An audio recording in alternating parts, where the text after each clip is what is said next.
Heap data ஸ்ட்ரக்சரை பார்த்தோன்னா அதை கம்ப்ளீட் பைனரி ட்ரீன்னு சொல்லுவோம்.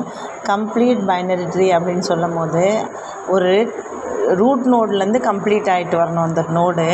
கடைசியாக கடைசி நோடு பார்த்தோன்னா நமக்கு எம்டியாக இருக்கலாம், இல்லை ஒரு நோடோடு இருக்கலாம். இதுதான் அதுக்கு ரூல். அதாவது இப்போது நமக்கு மொத்தம் 6 நோடு இருக்குன்னா 6 நோடும் பார்த்தீங்கன்னா நமக்கு ஃபஸ்ட்டு ரூட்டு கம்ப்ளீட் ஆகும், அப்புறம் அந்த ரூட்டோட லெஃப்ட் கம்ப்ளீட் ஆகும், அப்புறம் அந்த ரூட்டோட ரைட் கம்ப்ளீட் ஆகும், அப்புறம் அந்த சப்ட்ரீ லெஃப்ட் சப்ட்ரீ இருக்குல்ல அதோட லெஃப்ட்டு நோடு கம்ப்ளீட் ஆகும், அதுக்கப்புறம் ரைட்டு கம்ப்ளீட் ஆகும், அதுக்கப்புறம் ரைட் சப்ட்ரீயோட லெஃப்ட்டு கம்ப்ளீட் ஆகும். இப்படி தான் அது கம்ப்ளீட் ஆகணும். அதாவது ஜிக்ஸாகாக இல்லாமல் சீக்வன்ஸாக கம்ப்ளீட் ஆகிட்டு இருக்கும். நெக்ஸ்ட்டு ஹீப்பை நம்ம என்ன சொல்லுவோம்னா ப்ரியாரிட்டி க்யூ மென்ஷன் பண்ணுறதுக்காக யூஸ் ஆகுது அப்படின்னு சொல்கிறோம்.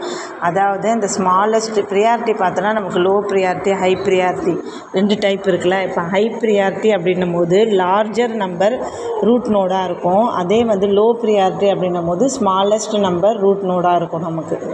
இப்போ ஹீப் அப்படின்னும் போது அது ட்ரீ ஹைரார்கி மாடலில் தான் இருக்கும். கம்ப்ளீட் பைனரி ட்ரீயை தான் நம்ம ஹீப் அப்படின்னு சொல்லுவோம். இப்போ கொஸ்டினில் கம்ப்ளீட் பைனரி ட்ரீயோட அனதர் நேம் அப்படின்னு சொன்னாங்கன்னா ஹீப் அப்படின்னு நம்ம ஆன்சர் பண்ணலாம்.